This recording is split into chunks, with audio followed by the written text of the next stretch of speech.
welcome to my life. I'm sitting here with Kathy Dickens. She's been kind enough to tell us a whole lot about her life, and we're only part of the way through. So Kathy, thanks for staying with us. Sure. We hope you can continue to make us enjoy your world. Mm-hmm. You mentioned that there was a fellow that you taught with in school, and he and you became somewhat more than friends. Tell us about that world, Kathy. Sure. Morenci High School. I taught there when I was 23, 24. Okay. And Brian Dickens, who is now my husband, taught in an adjoining classroom. Okay. He was the industrial arts teacher. And there was the industrial arts lab, if you will, the shop was really between us. So he made a lot of noise, and I had to open the door occasionally and tell him to be quiet. I don't know how I expected a, buzzsaw or whatever, a skill saw to be quiet. But yeah, the students would always giggle and laugh. Yep. We would always seem to wear the same kind of outfit, which was odd. Like if I wore khakis, he wore khakis. It wasn't planned, but the kids always teased us. This, oh, they always teased us. And then they would say, Miss White, Mr. Dickens is in the hallway again. And so our first date, we joke about it, was really not a date, but I was the junior class sponsor. They were getting their prom together, and I needed somebody to help blow balloons up. So he mistakenly took that as a date. I see. But that's kind of, and we dated only 6 months, and we got married. So we were pretty confident, and we've been together. Oh boy, he's the sensitive one. He's the date guy. But 32 years, 34 years, somewhere in there, over 30. That's a while. Yes. What was the draw? What did he find in you that was enjoyable to be around, and what did you find with him that is clearly enjoyable enough to be around sort of permanently? Yeah, I think again it gets back to being genuine. Okay. Like we could have a conversation and not be presumptuous. I have never been into fluff, foo-foo, or fancy. I just am not. I'm pretty functional. I wear clothes that fit. I try to anyway, and he very much the same. We're very much about going places, seeing things, going to museums, understanding a community, and not really worried about anything pretentious or what other people might be thinking. But I think that's kind of what drew us together. And, we built a house together here in the past 6 years. Whereabouts? We're in St. Clair County, the Yale area. And industrial arts is what he taught. He was also a contractor for many, many years. And so I'm a worker. If I can pick it up, I'm going to pick it up. If I can drive the nail, I'm going to drive the nail. And if I can't, well, then I back away from it. So I think it's just that genuine work ethic again. Let's get this done. And if we do it together, maybe we can get it done quicker and better. Sounds like you're well linked. We are, yeah. Do you have any kids? I have 2 kids, 27 and 24. Absolute blessing. And my eldest is a journalist, and she happens to work for MSU Extension. And my youngest is currently a librarian and is an aspiring museum archivist. So she wants to get a graduate degree here soon, and she's working to earn money to do that. Back to the work ethic. Yep. And I hear a theme. Yes, I've been blessed with a grandson recently as well. He just turned 1. And it is not what everybody said it was going to be. It is so much more. I've never heard that from a grandmother. Never. I'm sure you would you be the haven't. first person who's ever said that to me. Right, I'm sure. Let's see. You got to be a mom.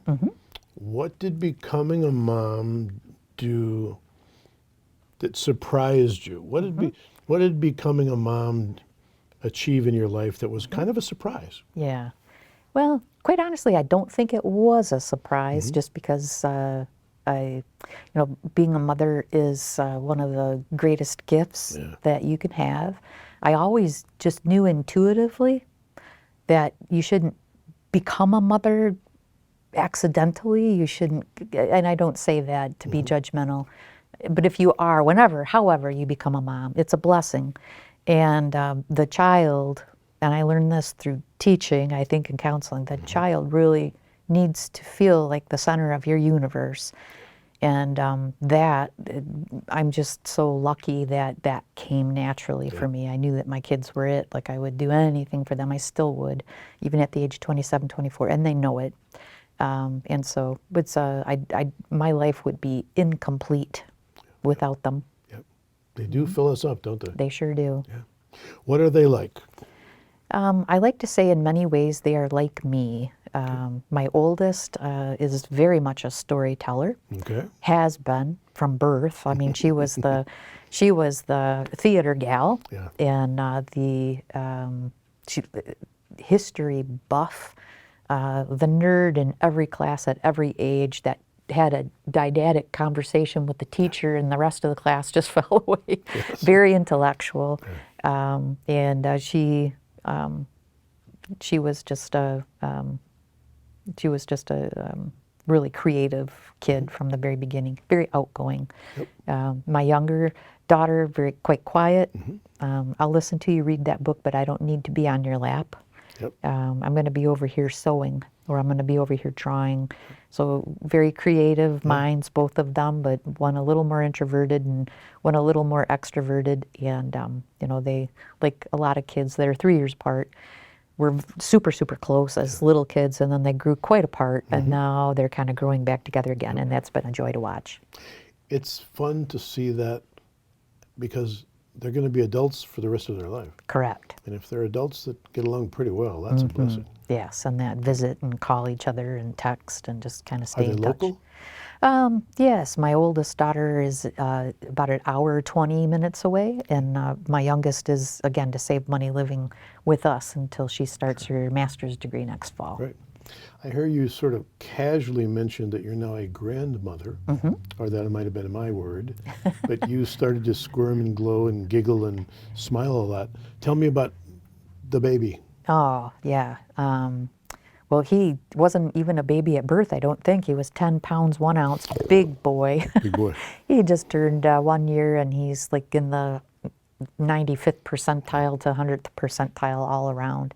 And he's just joyful. Yeah. He's just absolutely joyful. He makes everyone around him smile. And my daughter characterized him as the gift that she never really realized she needed. Ooh, and I think that those are very powerful words. Like we think we know what parenthood's going to be. We think we know what grandparenthood's going to be, but we do not. Like it's so much better than what you would envision. So I think that she really nailed, again, storyteller, really did a good job explaining his significance in her world and thus in ours. Has being a grandma changed you? Or has it had an effect on you? Yeah, I think so. I think even having children and then having a grandchild, I mean, all of those years helped me focus a little bit, prioritize, I'll say. The trip to Europe doesn't necessarily need to happen. I can take the trip to Henry Ford with my daughters and my grandson, and that's good enough. Like that is truly good enough. I don't have any grandiose expectations about life because I really kind of have fully realized, what's most meaningful. You've learned that. Yeah, I think, again, I've been really blessed to kind of know it all along. Again, garage house, I don't care. My needs are met. I'm good. My parents are good to me. Get her done. And, just all the way through. Like, I don't know. I really sometimes feel as though, God or luck or something has just been guiding me along this path that I have really not deserved. Yeah. Well, I'm absolutely with you on that. Yep. All right, we're going to take a little break. Stay tuned. We're going to come back and we'll find out more about this sort of amazing life. I'm enjoying your stories. Very good. So Thank you. Very much. So stay tuned. Don't go away. We'll be back in just a minute.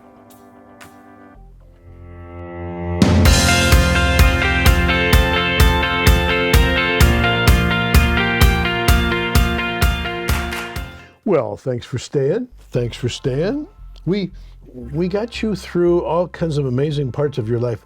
The thing I wondered about is in your world of counseling, when you started in the counseling world, what year was that? And when you finished that, what year was that? And socially and in the school world, what changes happened culturally that might have made counseling here look and smell different than counseling here?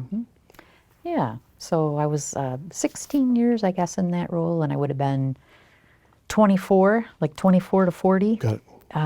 And I think that, quite honestly, during that time frame, I didn't perceive a big societal Got it. shift, honestly. Most of the students that I spent the most time with had a lot in common. And that common thread tended to be maybe weren't getting the attention or empowerment or people believing in them, whether that be friends or parents, that they seem to need. And it wasn't always by way of choice. Sometimes, parents are on their own journey and are having some major struggles that the kid can't even understand or is not cognizant of.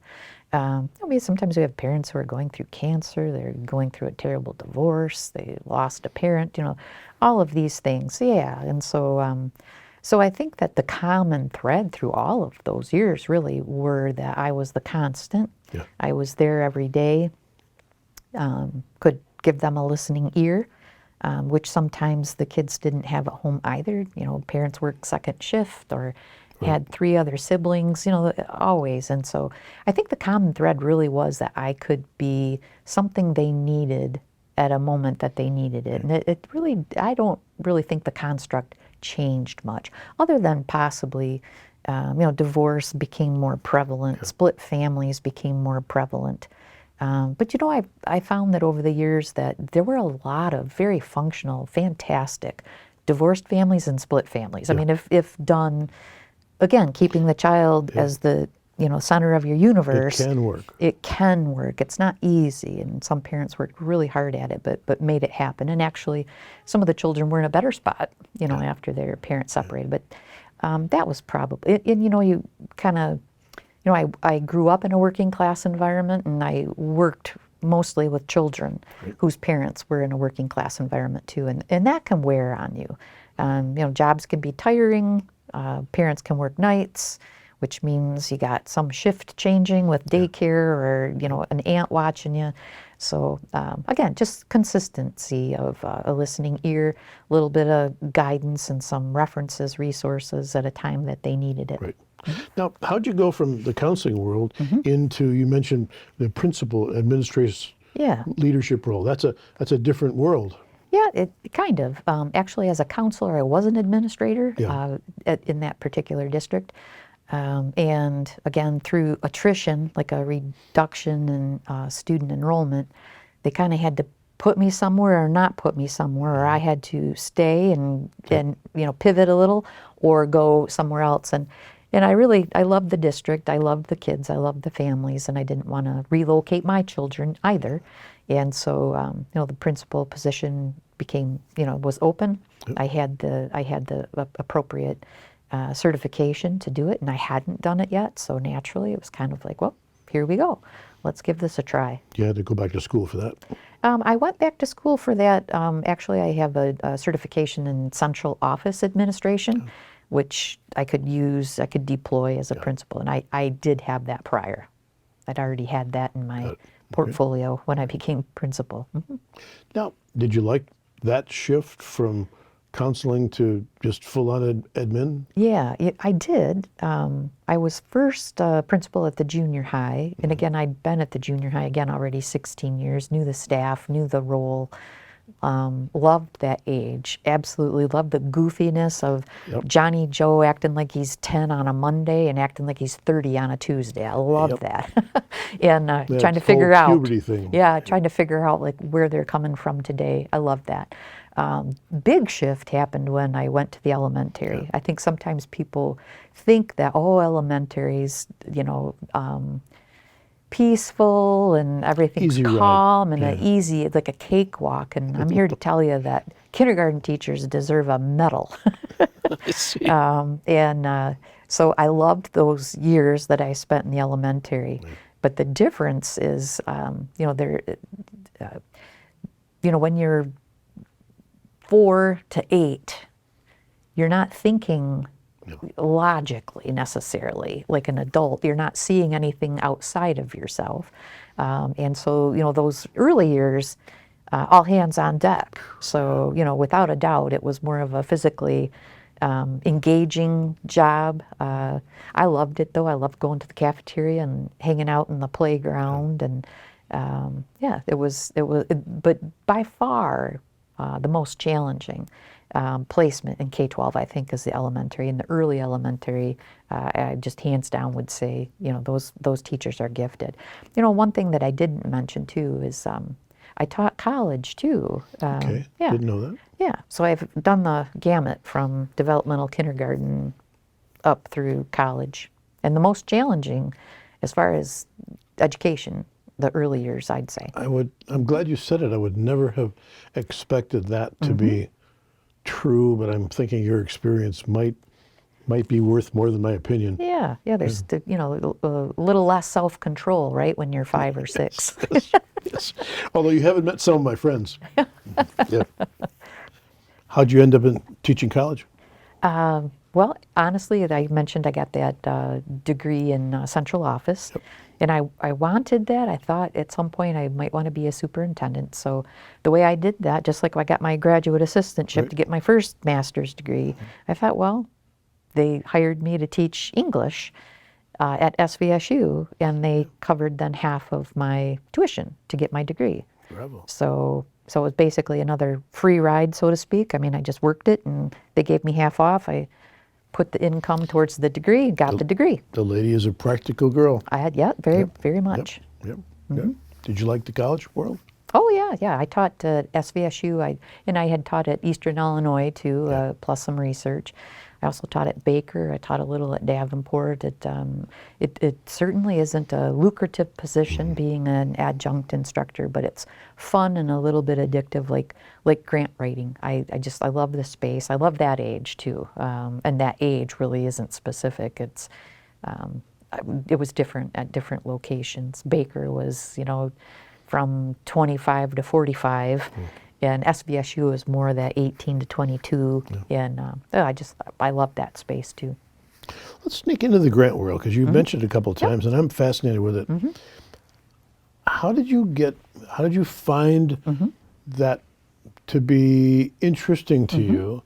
Did somebody point you in that direction, or did you just kind of lap up and say, I need some more money for doing something? Yeah, a combination of those two things. I never knew anybody who had written a grant. I don't even think I knew what a grant was, I mean, honestly. But certainly very similar to finding the opportunity to get a graduate assistantship. Find it on a vacancy posting, and you do the application, and you do the thing and get the reward at the end. So grant writing is a bit like that. So once I did one, again, I just wanted to do an Earth Day, and caught the bug, and then I wanted the kids to have access to violins and string instruments, so I did that. And we needed buses at the school district, so there was an EPA grant, and just on, and we needed more counselors, so I wrote a SAMHSA grant and a Department of Ed grant, and playgrounds, and you name it, I've written it. Mind you, I have an undergraduate minor in English, so I've liked to write. I'm not particularly good at it, but I do enjoy it. As long as you like to write. What we're going to take a break, and then we're going to learn a lot more about this grant writing craziness that you got involved with, and how it got you to that chair on this day, okay? So stay tuned. We'll be back soon.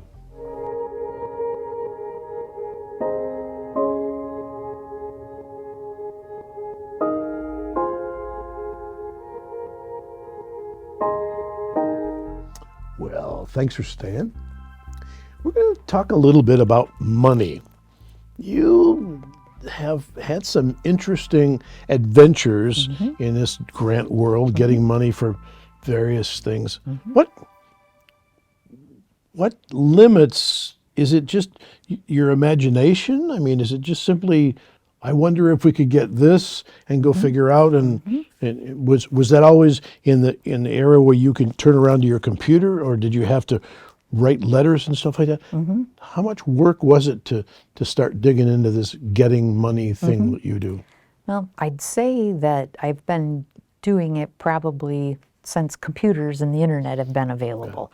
And that was just by chance that's when I became interested in it. So I've always enjoyed research. And so that lends itself well to grant writing. And as far as like, you can certainly dream. You have to, if you don't first dream it, you will not, make it happen, right? So you got to dream. But the grants themselves will, create a path that you have to stay on. Okay. So sometimes your dreams have to be kind of curated a bit to Ooh, fit nicely. within the lane of the grantor. There's that English degree coming after. It's good. Excellent. So, what does a grant writer need to know? Oh, I think a grant writer needs to know that anybody can do it, honestly. I've got no secret sauce, that's for sure. I think that it takes some grit. You got to stick with it. Some of the larger grants really are found on grants.gov, and a lot of people go there and are overwhelmed and just never go back, or they take one try at a federal grant and are like, I'm never going back, which is an okay thing to say. I, on the other hand, just I like that little thrill. I always said this. I'm not a person who bets. I don't lose money on the lottery, but I can make a bet on time. Like if I spend 80 hours on this grant, I'm just gonna see if maybe we win, $1 million for this organization. And while I've never been in a personal spot to be philanthropic with $1 million I dig out of my own pocket. Right. I can be philanthropic with time. And that's kind of the space I filled as an educator when I was looking at that budget and not seeing what I wanted to see there for kids, to have the same exposure and the same clubs and the same things that their, peers did elsewhere. Now, then I hear that you've been using this grant tool to get money for various things that seem to be pretty cool to have. We need this. I wonder if I can get it. Yes, I did. When success builds success, we know that. Sure. Then you got to the end of your educational career. So two questions. How did you decide my time is up in education? And then how did you get to where we're sitting today? This is a big shift, I see.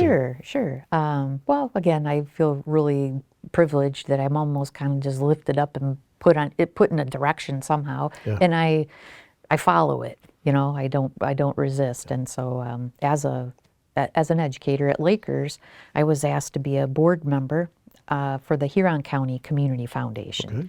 So I was there. I was doing that for a couple of years, learning about grant making. Right, I had been behind the wheel writing, and to them also as an educator as well as other agencies. But so I became a trustee and learned a little bit about the grant making side at a local level. And when I was looking at 30 years in education, I got our Huron County executive director aside. Actually, I asked her to stop by, and I just said, so could a principal become an executive director of a foundation? And I think Mackenzie Sumblad, who's still up there, Mackenzie Price, said, well, Kathy, I'm not going anywhere. I'm like, no, I don't. You're not going anywhere, but could I do a job like that? She goes, absolutely. So with that little bit of boost, I just started looking, and lo and behold, this very position was open 2 weeks after we had that conversation, and I applied. And so that's why the beginning of this career was at an awkward time. It was March, but I did part-time there, part-time here, and it's been wonderful. So what do you do? Well, that's very interesting. So our big job here as a foundation, again, is to give money away. Right. I have a colleague that jokes with me that, oh, you went to where it's a birthday party every day. I said, well, kind of. Yep, it's balloons and good stories all the time. And so basically what my role is, I'm the public face of the foundation. I show up at, Rotary and Lions and school convenings and different venues, really, to share the good word about the foundation and all the accomplishments that we've made over the years, and to steward along people who might have some money that they'd like to do something good with. And so I like to call that give where you live. We all have a heart to help people all over the world, and many of us do, but let's not forget that we have local organizations that do great work and help the very fabric of our local communities. And so I'm kind of the spokesperson. Actually, I like to connect our local nonprofits who apply to us for grants with even larger grants from some of these other agencies that I've been privileged to apply for in the past. So I kind of look at my role in that in two ways. You're a networker. Local, very much so, yeah. So that's pretty much the beauty of it, and I'm blessed to have a full-time communications marketing colleague in Maria Brown and a very skilled accountant. And so they really take care of things here at home when I'm out rambling around I often call philanthropy a dance. I'm always trying to meet people who want to give and also connect with people who need money for nonprofits, and it's that constant dance. So it's both sides of that coin. Yeah. You're at an event and somebody comes up to you and he says, hey, we have a bunch of money we'd like to give away. Does that happen? Or is it a more subtle, more time step operation to find somebody that would like to make a donation in some way, grant money in some way? Yeah, I think every donor's story is different, frankly. Some start donating from, payroll deduction, and maybe it's $20 a month or $20 a pay, and they do it for years, and that evolves into understanding better what we do with those charitable dollars. They get our newsletters, and they're kind of getting the story behind the grants to the nonprofits and the scholarships and the importance of those to students. And that may evolve in a larger gift. And some other people have, spent an entire life as a business owner. They sell their business, and this is the time. It's a big pot of money, and we're going to do some good with it. So it's really each individual donor has their own path that they're on. Everybody has a story. Everybody does. And I will say that, sometimes the smaller donations are the most meaningful. You can tell that they're very heartfelt. When a donation comes in and it's $10.12, somebody thought about that one. Somebody thought about that. Yeah. Exactly right. Well, it has to be, I think, a joyful position to help people who want to be generous to do that in a way that's useful and creative and give some ideas that they might not have, and to be able to bless folks who are in need of doing something special or better, to have some of the funds to do it. It's what a nice thing to be doing for you at this point in life. Absolutely, yeah. It's the only stress about it really is that we could be so much bigger. We could be doing so much more good, and that's the motivation to keep at it, keep talking, and keep connecting and networking. Excellent. Well, Kathy, it's been a joy. I've enjoyed getting to know you and the work that you do here and all the things that helped you become the person you are today. So thank you very much for your time. Absolutely. Thank you. Really. So that's it for today from my life. This is Chuck Cameron in beautiful Romeo at the 4 County Community Foundation, saying we hope you have a great day.